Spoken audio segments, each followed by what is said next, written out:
Hi guys, welcome back to my channel. Today we're making mozzarella stuffed sausage rolls. If you're interested in this recipe, please continue watching.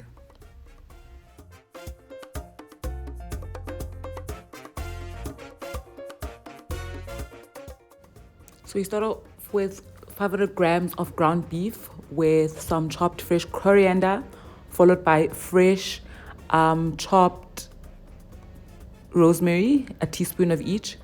Also a teaspoon of dry origanum spice or herb. This is cayenne pepper, a teaspoon. 2 teaspoons of garam masala go in, followed by half a teaspoon of onion powder, half a teaspoon of garlic powder, a whole teaspoon of garlic paste, and then I'm seasoning with salt to taste.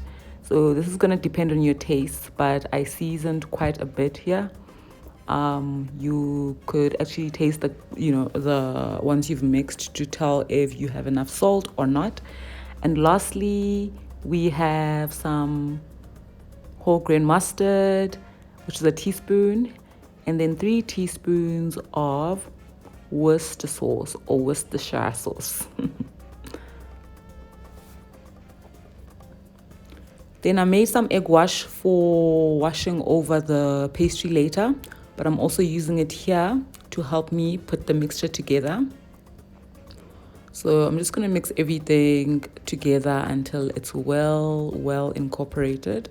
The egg does help with the binding of this mixture. So yeah, just do your thing. I am not worried about being too delicate with this like I would be if I was creating a burger, because I want it to be quite, firm and stable. So yeah, really mix it all the way through. If you need more eggs to make sure that this actually combines well, do add more of it. I'm leaving some of my egg wash for later so that I can brush it over my pastries to give them that nice golden color. So just go on with this process until you're happy with how mixed it is, and I am happy with this now. So I'm using mozzarella as mentioned to stuff into these sausage rolls. I am using store-bought puff pastry. You can get it at any grocery store. It's already rolled, but I'm just going to use a bit of flour to dust my clean surface. So this is a clean working surface, guys. I just find it so much easier to work on the countertop, but just make sure it's clean. And yeah, wash your hands throughout, especially because you're working with meat. Very important. You don't want contamination or anything on your food, even though you're working, in your home kitchen. You want to be very clean throughout. So I'm rolling that out using my rolling pin. It just makes it better to work with. It, as mentioned, it's already rolled, so it's not like you're really rolling the pastry crazy. You just want it to be straight for you to work with.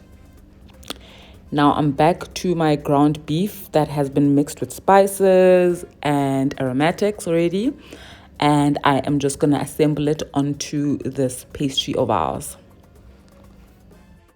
Leave enough space on the one side to be able to cover the meat part of this, once you're done, and also create a bit of I don't know what, not a well, yeah, kind of a well in the middle.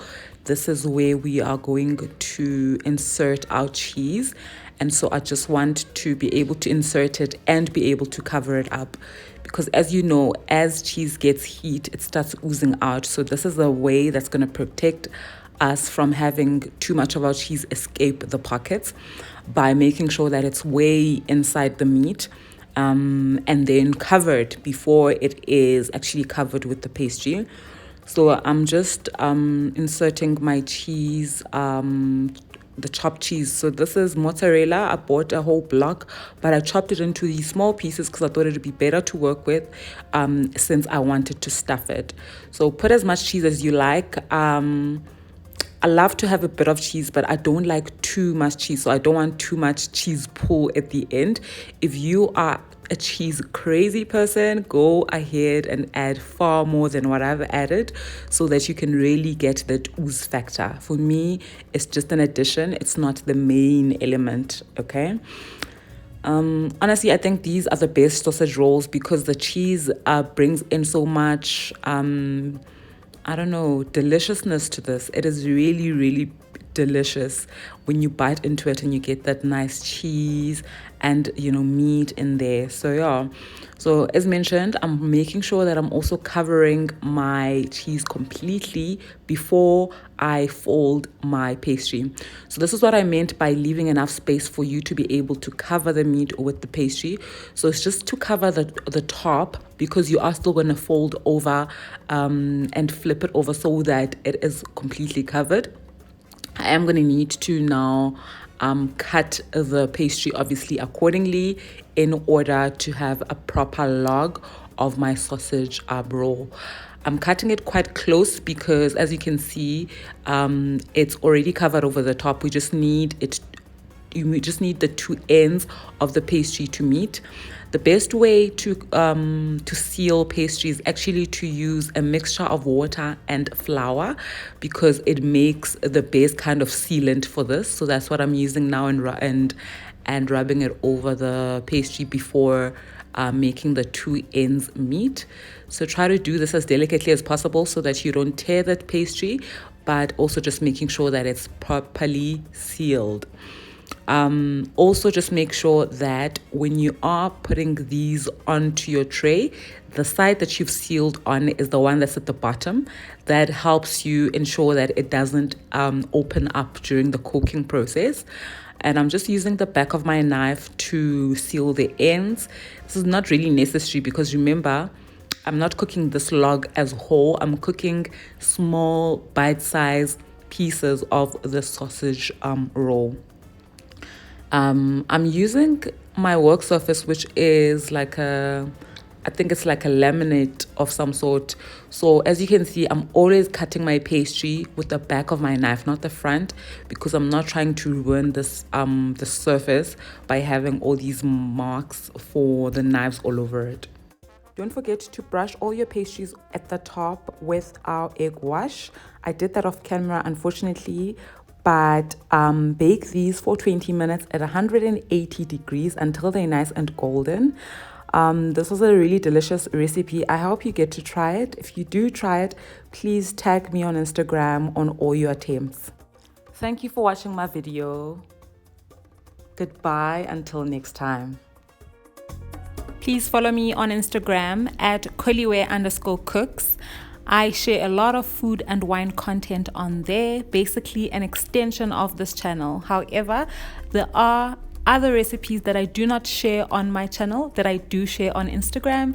And so to stay up to date with what I do follow me on Instagram and tag me on the recipes you get to try.